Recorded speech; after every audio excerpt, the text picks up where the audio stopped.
La dernière fois, quand j'ai prêché ici, il y avait quelques personnes qui ont été contrariées par l'introduction de ma prédication. Je vais vous contrarier de nouveau.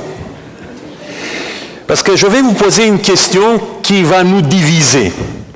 Et la question que je vous pose aujourd'hui, c'est parmi les miracles que Jésus a accomplis, lequel est le plus grand, à votre opinion?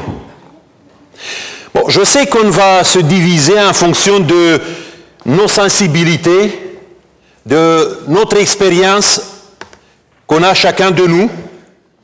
Mais permettez-moi de vous donner ma position. Mais c'est une position qui se base sur des critères, 4 critères que je vais vous présenter. D'abord, pour déclarer un miracle de Jésus le plus grand, il faut que ce miracle respecte le critère de l'unicité et de l'exclusivité. Ça veut dire que personne avant Jésus n'avait jamais fait un tel miracle. Le deuxième critère, c'est la programmation. Il y a beaucoup de miracles que Jésus a subis. Ça veut dire des miracles qu'il a fait parce qu'il y a eu des rencontres inattendues. Il y a des gens qui le poussaient pour faire un miracle. Mais je veux que ce miracle, le plus grand que Jésus a fait, soit un miracle qui a été programmé, voulu, expressément par Jésus et seulement par Jésus. Après, je vais passer au troisième critère, le critère de la totalité. Que le miracle que Jésus a accompli soit un miracle complet, total. Vous savez, il y a des miracles qui ont touché les gens, mais qui ont touché seulement leur physique. Je vais vous donner un exemple. Il y a 10 lépreux à un moment donné qui ont été touchés par Jésus, qui ont été guéris par Jésus, et finalement, combien parmi eux s'est retourné vers Jésus pour exprimer la gratitude? Ça veut dire pour dire qu'ils ont été touchés aussi dans leur cœur. Un seul. Les 9 autres, ils ont été touchés seulement physiquement. Ou il y a un autre miracle, le paralysé de 38 ans, qui était à Bethesda. Après la guérison, il va dénoncer Jésus en disant « c'est Jésus qui m'a dit de transgresser le sabbat ». Et Jésus a voulu lui faire un bien, mais lui, il fait un mal à Jésus. Après, il y a un 4e critère, les effets produits. Je veux que le miracle le plus grand que Jésus a réalisé produise des grandes conséquences dans le temps, dans l'espace, et que le souvenir de ce miracle perdure longtemps et se constitue dans un moyen pour éveiller la foi. À partir de ces 4 critères, voilà le miracle, que je considère d'une manière subjective bien sûr, être le plus grand. C'est le miracle du démoniaque de Gadara. Bon, vous trouvez cette histoire dans les trois évangiles synoptiques. Vous avez le texte de Marc, de Matthieu et de Luc. Dans l'évangile de Matthieu, on nous dit qu'il y avait 2 démoniaques qui ont été guéris. Peut-être un d'eux, il s'est distingué. C'est pour ça que Marc et Luc ne nous parlent que d'une seule personne guérie. Voilà pourquoi, quelles sont les raisons pourquoi je considère ce miracle le plus grand. D'abord, le premier critère, il est respecté. Parce qu'on a affaire avec un exorcisme, une exorcisation, une libération des contrôles des démons. Et si vous cherchez dans l'Ancien Testament, nulle part, vous ne trouverez un récit où une personne a été délivrée des démons. À l'époque de Jésus, il y avait des légendes qui disaient que le sage Salomon, il a fait des exorcisations comme ça. Et même quelques rabbins, ils essayaient par des incantations de dire au diable, qu'il considérait être dans le corps de quelqu'un, de sortir au nom du sage Salomon. Mais nous n'avons pas des récits qui disent qu'ils ont réussi, qu'ils ont tout du succès pour faire l'exorcisation. Seul Jésus, il réalise ça. Et après Jésus, il y a les disciples qui font la même chose, mais toujours au nom de Jésus. Ça veut dire, si nous avons un miracle qui est made by Jesus, qui est fait d'une manière exclusive par Jésus, c'est l'exorcisme. Le deuxième critère, il est aussi respecté, vous verrez dans le contexte de ce miracle que celui qui a voulu à tout prix de faire ce miracle, c'était Jésus et seulement Jésus, pas les autres. Et le troisième critère aussi, on peut dire qu'il a été bien respecté, parce que c'est le critère de la totalité. À la fin, on voit que l'homme guéri, il a été transformé physiquement, mentalement, intellectuellement et surtout spirituellement. Il reçoit le premier un mandat d'apostolat, même avec les apôtres. Il est envoyé directement par Jésus pour proclamer l'évangile de ce qui s'est passé dans sa vie. Et le quatrième critère, bon, les effets produits, on peut dire qu'apparemment, c'était un échec. Mais je souligne, c'est juste en apparence un échec. Parce que si vous regardez bien le texte, vous voyez qu'ici, il est utilisé un mot, un verbe qui est très fort. Les gens ont été étonnés de voir cette personne qui a été guérie par sa possession. Et en grec, le verbe qui souligne ça est taumazo, qui suggère l'idée de la forte admiration, de la perplexité. Quand les gens voyaient ce témoignage de la puissance de Jésus, il était totalement perplexe. Et si vous avancez un peu dans l'histoire, vous pouvez constater qu'au moment où les apôtres ont débarqué dans cette région pour prêcher l'Évangile, le terrain était très très bien préparé par celui qui a été avant eux, qui a parlé de Jésus, de ce que Jésus a fait pour lui. Et quand le temple a été détruit à Jérusalem en 70, vous savez dans quelle région les chrétiens ont trouvé le refuge? Ils ont bien prospéré encore des décennies après. C'était dans cette région. Pella, la capitale du christianisme, d'après la destruction du temple, était située dans cette région on peut dire de Gadara, de Décapole. Voilà pourquoi, pour moi, ce miracle, c'est le plus grand. Et je peux ajouter encore quelques éléments qui le distinguent par rapport aux autres miracles que vous trouvez dans la Bible. D'abord, l'endroit où se passe ce miracle n'est pas en Judée, n'est ni en Galilée. Bon, ce sont les lieux de prédilection où Jésus faisait des miracles, mais c'est dans une province qui s'appelle Décapole. C'est une province à la périphérie du judaïsme. Deuxième élément qu'on peut constater, c'est que le bénéficiaire du miracle est un monstre humain. C'est quelqu'un qui n'a jamais demandé verbalement à Jésus « aide-moi ». La plupart des gens qui ont été guéris par Jésus demandaient ça, mais lui, il n'a jamais demandé ça. Après, en dépit de l'événement qui a été inouï, les habitants de Gadara ont considéré Jésus, à la suite de ce miracle, comme une sorte de persona non grata. Ça veut dire une personne qui n'était pas désirée par eux, pas du tout comme un sauveur. Et Jésus, il a fallu partir. Et le quatrième élément qui distingue encore plus ce miracle par rapport aux autres, c'est le fait que Jésus, à la fin, il donne un commandement de diffuser cette intervention de Dieu partout. Et ça, c'est à l'opposé de toutes les exigences que Jésus demandait aux personnes qu'il guérissait, par exemple en Judée ou en Galilée. C'est très, très bizarre, on peut dire. C'est pour ça que, pour Jésus, je crois que ce miracle n'a pas été un moyen de capter la popularité ou faire une démonstration de sa force, mais ce miracle a un but théologique. Il nous transmet une vérité essentielle sur Dieu, sur notre salut. Et cette vérité, c'est la libération de la prison du mal.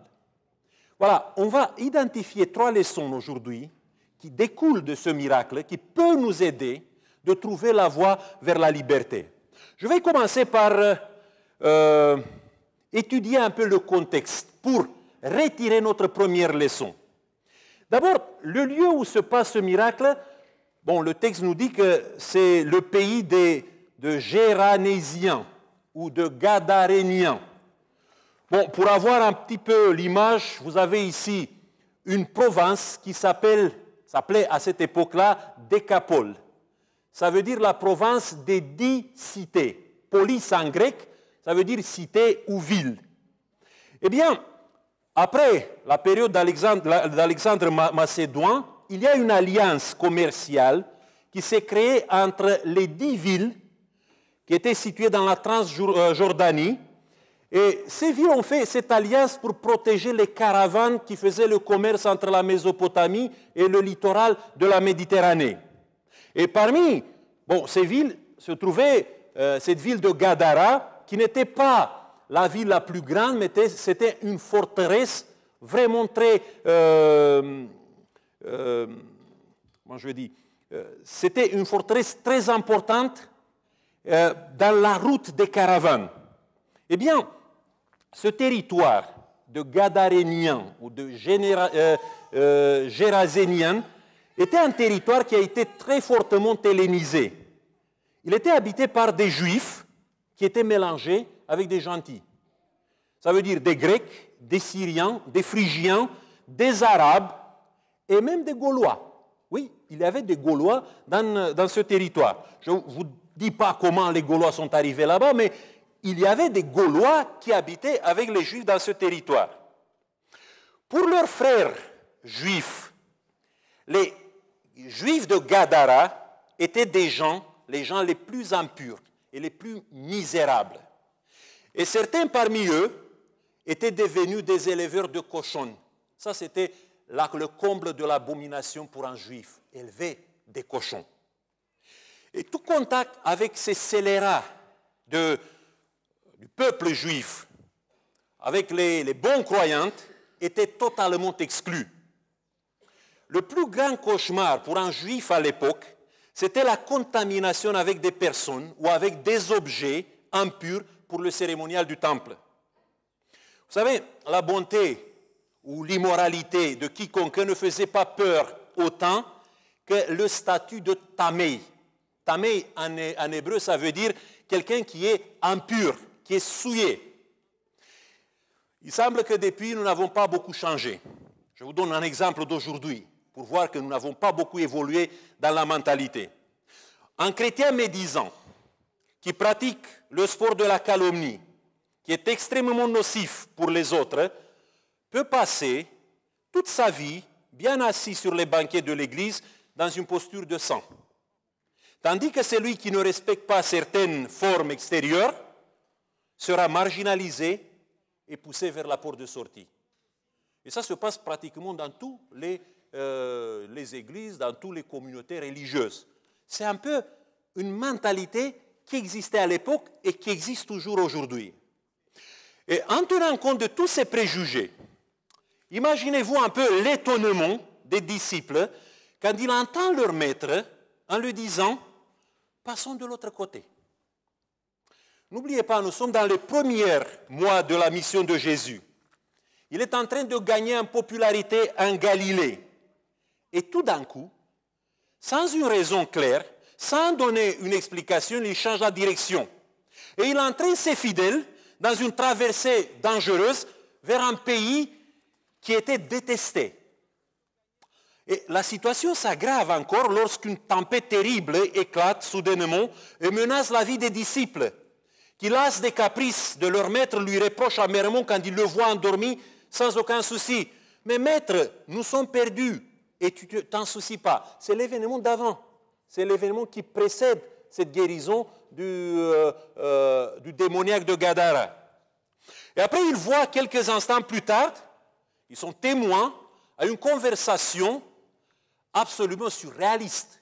Jésus parle avec la tempête et d'un coup, la tempête se tait. Et quand ils voient ça, le texte biblique utilise ici 2 fois le radical phobos en grec, ça veut dire peur. Il l'utilise à la fois comme verbe et aussi comme nom. Et il répète 2 fois qu'ils ont été pris par une peur terrible quand ils ont vu la puissance de Jésus en parlant avec la tempête. Et bon, il arrive sur le rivage, et il y a un autre cauchemar qui les attend. Un monstre humain d'apparence terrible, plein de saleté, de blessures, en ayant un regard de bête hantée, fonde sur le groupe de Jésus. Et encore des instants de frayeur pour les pauvres disciples. Et plus que ça, à la place du pain et du sel, les habitants, quand ils ont vu la guérison, ils sont pleins de fureur parce que leur source de revenus a été détruite. Les cochons, comme vous savez, ont été détruits, ont été tués par la légion des diables qui avaient abandonné leurs victimes de prédilection. Et lorsqu'on fait le bilan de cette aventure, moi je reste avec un goût amer. Pour un démoniaque libéré, vous savez, les coups me paraissent trop salés. Les vies des amis du Christ ont été mises en danger pendant la tempête. Les habitants de Gadara ont perdu le fruit de leur travail pendant au moins une année. Et Jésus n'a pas pu se rendre dans les autres localités de Décapole. Et quand vous lisez dans les évangiles, pratiquement tous les 3 évangélistes racontent cette histoire dans le même contexte. C'est lui qui a voulu, à tout prix, aller dans cet endroit, c'était Jésus. Je me pose des questions, on peut dire de bon sens. Ne savait Jésus qu'est-ce qu'il allait se passer? Pourquoi il a pris le risque de secouer, de faire vaciller la foi des disciples et de compromettre pour un certain temps sa mission dans cette région? Pourquoi il a gaspillé tant d'énergie, d'efforts pour libérer un seul misérable? Apparemment, la stratégie choisie par Jésus, c'était un échec. Ce n'était pas la bonne stratégie. Traverser la mer pendant la tempête pour libérer un démoniaque, après pour être expulsé de cette région et repartir dans une autre province pour continuer la mission, avec des disciples qui ne comprenaient rien de ce qui se passait, ça peut me paraître excessif. Mais derrière cette attitude, moi je crois que Jésus il a bien calculé. Que derrière ça, on peut trouver déjà la première leçon théologique de Jésus. Bon, s'il a décidé d'atteindre la région de Gadaréniens en défiant l'opinion de tout qui était autour de lui, il l'a fait pour communiquer une vérité essentielle sur l'attitude de Dieu envers nous. Vous savez, les risques assumés par Jésus dans cette histoire illustrent l'engagement de la divinité pour sauver un seul pécheur, moi-même, le plus misérable. Quand on lit la vie de Jésus, on voit qu'il a vécu un peu plus de 3 décennies dans un monde qui a été fracassé par les péchés, par les faiblesses les plus insidieuses. Il a été en permanence en danger d'échouer, de céder aux provocations du mal. Et finalement, les évangiles nous disent qu'il meurt dans une agonie terrible. Il est abandonné par ses amis, brutalisé par ses ennemis, et ce qui était presque insupportable, sans le moindre rayon de lumière. Afin de sauver l'homme impie et pécheur. Jésus, nous dit l'apôtre Paul, il a été fait péché pour nous. Vous savez, à tout moment du parcours terrestre, il y avait un risque. Non seulement de perdre définitivement l'humanité que Jésus a reçue, mais aussi l'harmonie de l'univers entier. Un faux pas et probablement infiniment plus de créatures qui ne sont pas sur notre planète aujourd'hui auraient été jetées dans le cauchemar du mal illimité. Et pour qui tout ce sacrifice?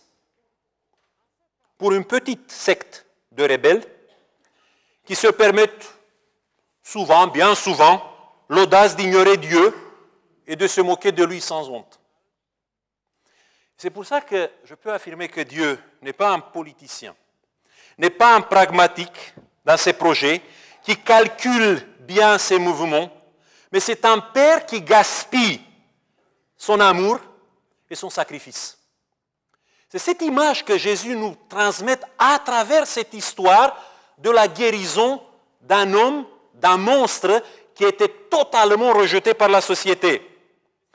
Pour Dieu, l'homme est si précieux à ses yeux, non parce qu'il fait quelque chose ou parce qu'il ne fait pas quelque chose, mais notre valeur, c'est ça que nous devons comprendre une fois pour toutes, notre valeur est innée. Nous avons une valeur existentielle. le fait que nous naissons, c'est quelque chose qui nous donne la possibilité d'avoir et de prétendre d'une manière légitime l'amour de Dieu. Pour Dieu, le premier souffle de notre vie, c'est l'élément le plus important qu'il aime à chacun de nous. Il y a une citation qui vient d'une écrivaine chrétienne qui s'appelle Ellen White, que vous connaissez bien, qui disait « Le sacrifice de Jésus était un énorme succès pour l'univers si seulement un pécheur pourrait être sauvé. » Et dans cette analyse du contexte, dans cette position que Jésus a par rapport à ce miracle, on peut trouver déjà le premier pas de notre libération de la prison du mal, qui commence toujours par la découverte de la profondeur de l'engagement de Dieu pour nous sauver. Ça, c'est la première leçon que Jésus enseigne à ses disciples et nous enseigne toujours à nous aujourd'hui. Mais je reviens au miracle qui est raconté par les évangélistes et en regardant d'un peu de près le déroulement du miracle, on peut tirer un deuxième enseignement essentiel. Bon, Jésus, à peine atterri au bord de la mer, tout le groupe qui est autour de lui est confronté au tableau le plus terrifiant. Il y a un monstre. Bon, le texte biblique de Matthieu nous dit peut-être deux, qui courent vers eux en criant d'une manière menaçante. Ce sont les épouvantails qui ont sémé la terreur dans toute la région.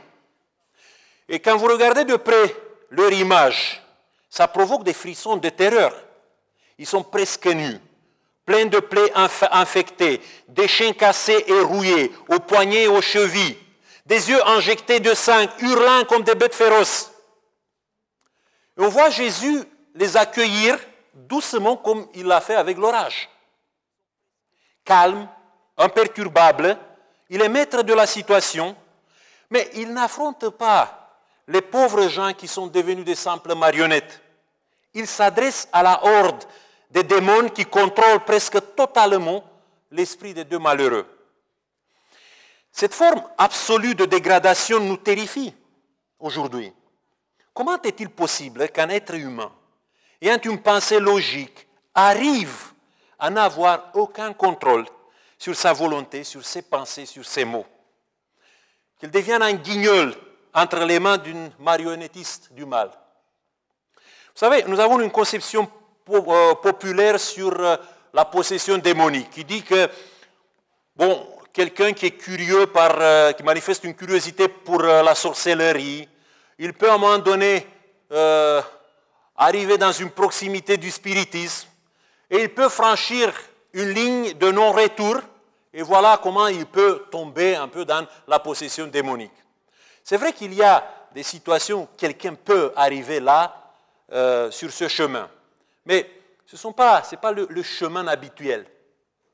Si vous regardez dans la Bible, il y a aussi un autre chemin qui mène effectivement à la perte du contrôle de soi. Et cette conception biblique, vous la voyez dans la situation de Saül, dans l'Ancien Testament. Saül était le premier roi des Israélites. Il était humble, il était fort. Mais à un moment donné, il est tombé dans le péché de tous les grands dirigeants. Il est devenu plein d'orgueil. Mais c'est un orgueil qui est venu pratiquement avec tous les éléments, la paranoïa, la haine, la jalousie, la fureur, la colère. Toutes ces choses-là sont venues avec l'orgueil qui est devenu une sorte de péché mignon. Et au lieu d'écouter la voix de Samuel pour s'en sortir de là, il s'enfonce de plus en plus. Et quand David, il gagne en popularité, on trouve Saül qui est fou de fureur, il devient obsessionnel dans la quête de la vengeance contre celui qui le considère comme un rival. Et finalement, l'histoire de Saül, et la Bible nous dit qu'il a été tourmenté par un esprit mauvais jusqu'au dernier jour de sa vie. Il a perdu totalement le contrôle de soi. Peut-être, vous savez, cet homme qui était là, il a vécu la même le même drame. Il a perdu le contrôle de soi parce qu'il a laissé dans sa vie un petit péché mignon s'installer, qu'il a creusé comme ça un boulevard dans sa tête et qui l'a conduit un jour vers une perte totale de ses fonctions vitales, de ses fonctions intellectuelles. Et je me pose une question. Quand je vois cet homme qui vient vers Jésus, il ne vient pas en disant « Seigneur, aide-moi ». Il vient avec des paroles hostiles. Il y a une mimique terrible. Il y a des gestes menaçants. Et surtout, quand Jésus commence à parler, il y a une multitude de démons qui lui parlent.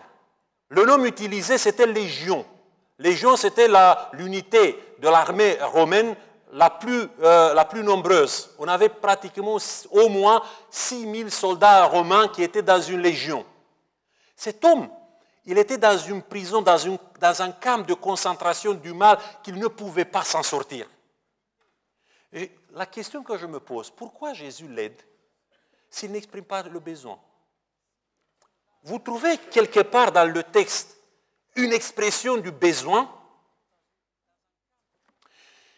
Regardez un peu mieux. Qui l'a conduit vers Jésus? Ce sont les démons qui étaient en lui? Moi, je doute. Je crois que les démons savaient très bien qui était Jésus. Ils le connaissaient. Et ils savaient que s'ils s'approchent de Jésus, ils ne peuvent pas résister à sa puissance. Mais ce n'est pas les démons qui l'ont conduit. Mais si ce n'est pas les démons, qui l'a conduit? Vous savez, dans la fuite de cet homme vers Jésus, se trouve pratiquement la dernière frontière de la conscience qui existait en lui. Et ça suffit à Dieu pour intervenir. Et nous avons ici la deuxième leçon théologique qu'on peut tirer.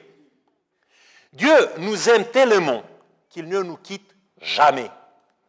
Il s'accroche avec force au dernier rayon de lumière qui reste enfoui dans notre conscience. Il faut une fois pour tout comprendre ça. Si un jour nous perdrons le salut, c'est par stupidité. C'est par bêtise, c'est parce que nous avons choisi de tourner le dos à Dieu. Mais jamais Dieu ne nous tourne pas le dos en disant « tu es une épave, tu ne pourras jamais être sauvé ». Et Dieu comprend mieux que nous la souffrance qui est enfouie en nous. Il nous écoute la demande de l'aide, même quand la demande de l'aide n'est pas prononcée. Dieu n'attend pas qu'il lit sur nos lèvres la prière que nous prononçons. Vous savez, j'ai des moments dans ma vie, et peut-être que vous avez des mêmes moments dans vos vies, où la prière est bloquée.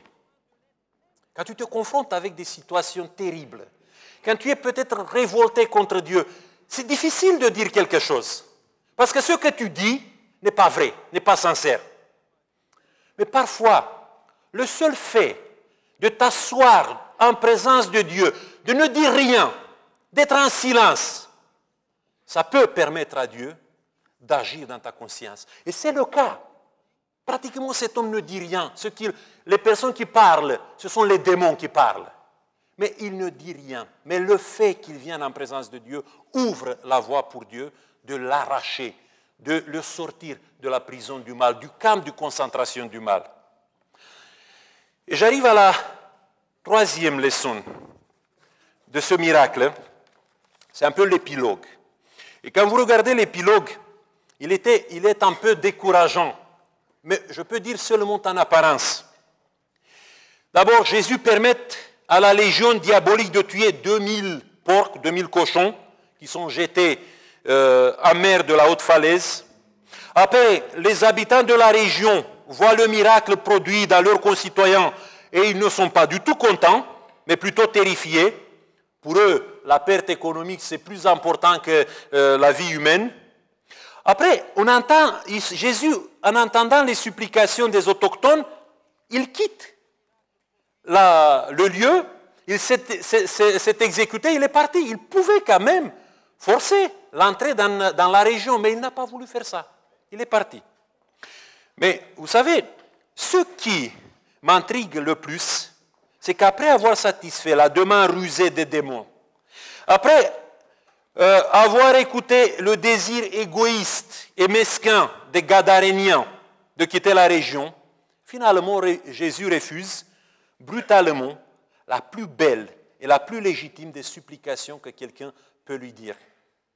Cet homme, il est venu pour dire à Jésus, « Seigneur, je veux rester avec toi. » Et Jésus lui a dit brutalement, « Non, tu ne restes pas avec moi. » Vous savez, si nous avions peut-être dans notre vie d'église un jour un événement pareil, bon, je peux vous dire que la première prédication le sabbat prochain, ça sera cette expérience que je vais demander à cette personne de raconter à toute l'église. Après, je vais organiser un tournoi, et je vais aller dans plusieurs églises pour présenter le trophée de la puissance divine. Mais Jésus, il ne fait pas comme ça. Il lui dit juste, va dans ta maison auprès des tiens et rapporte-leur tout ce que le Seigneur a fait pour toi dans sa miséricorde. Je me suis toujours posé la question, pourquoi Jésus il a fait ça? C'est peut-être pour le but d'évangélisation, non? De préparer sa mission. Mais je crois que c'était aussi pour le bien de cet homme. Parce que quand Jésus l'envoie de raconter toujours le miracle qu'il a vécu, normalement, Jésus lui dit de vivre ce miracle pratiquement chaque jour. À chaque fois, quand il raconte ce miracle s'actualise. Il n'appartient pas au passé. Il est toujours en présent continuel. Cette bénédiction que tu racontes, que tu te souviens, que tu gardes dans ta mémoire, c'est toujours quelque chose qui te renforce. C'est toujours quelque chose qui te donne la possibilité de vivre la bénédiction de Dieu comme une actualité permanente. Il y a dans la Bible un psaume, le psaume 105, que peut-être vous le connaissez. C'est un psaume qui raconte la délivrance du peuple d'Israël de l'Égypte. Et pour chaque fête de Pâques, les Juifs, ils chantent ce psaume 105. Mais c'est curieux une chose. À chaque fois, quand ils chantent le psaume 105, ils ne chantent pas au passé. Ils le chantent toujours au présent. Ils s'incluent dans cette histoire de la Pâque. Au XXIe siècle, c'est lui qui lit le psaume 105, il se voit comme quelqu'un qui a été délivré lui-même par Dieu. Ce ne sont pas les ancêtres qui ont été libérés de l'Égypte, mais c'est toujours moi, ici, maintenant, qui vit la libération de Dieu. C'est pour ça que la mémoire de ce que Dieu a fait pour nous a une importance capitale pour garder dans nos têtes, pour garder toujours dans notre esprit le fait que Dieu est un sauveur perpétuel et permanent. On a besoin de se rappeler que ce qui s'est passé il y a 2000 ans sur la croix, que ce que Jésus a accompli pour nous est toujours actuel, s'actualise, se met à jour toujours dans notre vie et dans notre existence. Et ça nous donne la force d'être libre, de vivre d'une manière libérée. Mais aussi, je peux vous dire une chose, si on perd la mémoire de tout ce que Dieu fait pour nous, si on ne se souvient pas de ça, à un moment donné, on va vivre une vraie fracture dans notre vie et dans notre existence. Je suis quelqu'un qui vient de l'Est, d'un pays de l'Est de l'Europe. Bon, certains peuvent comprendre, mais certains ne peuvent pas comprendre les réalités que nous avons vécues. Vous savez, depuis 30 ans, tous ces pays de l'Est, mon pays, la Roumanie inclus, essaient un peu de trouver une route meilleure et plus sûre pour la prospérité et la stabilité. Et à chaque fois, on a l'impression qu'on échoue. On cherche toujours des boucs émissaires. Ce sont les économistes, les politiciens, les étrangers, l'Europe, l'Église, tout et chacun. Mais peut-être la réponse, on doit le trouver dans ce qui s'est passé quand, à la fin des années 40, dans ces pays se sont installés les régimes totalitaires. Vous savez, le plus grave mal que ces régimes totalitaires ont fait pour tous ces pays, c'était de fracturer la mémoire de tous ces peuples. Vous avez ici, bon, je vous donne aussi un exemple parce que vous avez vécu en France presque la même chose à la période de Vichy, mais c'était vraiment très peu. Il y a une histoire de la France qui a été réécrite. Mais chez nous, en Roumanie, on a réécrit l'histoire de la Roumanie en 1948 d'une manière différente. Du jour au lendemain, tous les événements qui étaient importants, toutes les personnalités qui étaient considérées comme des repères ont disparu. Et des événements périphériques, par exemple la montée du Parti communiste, sont devenus des épopées nationales. Et pratiquement 2-3 générations ont vécu avec ce type de mémoire. Une mémoire qui a été faussée, une mémoire qui a été pratiquement changée, une mémoire qui a été oubliée de l'autre côté. Et quand nous avons retrouvé la liberté de savoir, de parler, vous savez, nous sommes retrouvés, nous sommes toujours dans une cacophonie avec plusieurs versions de mémoire. Chez nous, là-bas, le patriotisme est toujours un scandale. Qui est le patriote? C'est lui qui est nostalgique après les communistes, c'est lui qui est nostalgique après le roi, c'est lui qui est nostalgique après je ne sais pas quel dirigeant qu'on a eu dans notre histoire. Qui est le patriote? Et tout le monde dit, je suis le patriote et les autres ne le sont pas. Et cette fracture de mémoire, ça empêche tous ces pays de créer la vraie cohésion. C'est pour ça que Jésus savait très bien pourquoi il disait à cet homme, va et raconte ton histoire. Parce qu'à chaque fois qu'il racontait l'histoire, il renforçait sa mémoire. Il renforçait sa confiance en Dieu. Et nous avons besoin dans notre existence d'identifier les grandes choses que Dieu a fait pour nous, tous, mais aussi les petites choses qu'il a fait pour chacun de nous. Et cette mémoire, c'est vital pour vivre d'une manière libérée. Voilà, je vais conclure avec la voie, le boulevard de la liberté. Première chose, pour construire ce boulevard de la liberté, c'est d'être de plus en plus conscient de la profondeur de l'engagement que Dieu a pris pour nous sauver. Pour chacun de nous. Je ne sais pas si nous avons médité amplement à ça, mais il faut faire ça pour que nous soyons vraiment délivrés. Deuxième élément, il faut apprendre, être convaincu, vivre avec ces convictions que la toute-puissance divine se manifeste à travers le salut du pécheur le plus odieux. Il n'y a pas un humain qui est trop cassé, trop détruit pour n'être pas sauvé par Dieu. Et le troisième élément, la préservation de la réalité du salut se réalise à travers l'actualisation permanente de notre mémoire avec toutes les actions de Dieu qu'il a fait pour nous. Aussi, les actions d'il y a 2000 ans, mais aussi nous pouvons identifier dans notre existence de chacun de nous des petites choses où Dieu nous a fait signe. Dieu nous a dit, voilà, je suis là, je suis prêt à te délivrer. Et il faut garder cette mémoire, il faut avoir cette histoire du salut propre à chacun de nous. Que Dieu nous bénisse pour trouver la voie de la liberté, la voie de la libération et que nous pouvons vivre comme des personnes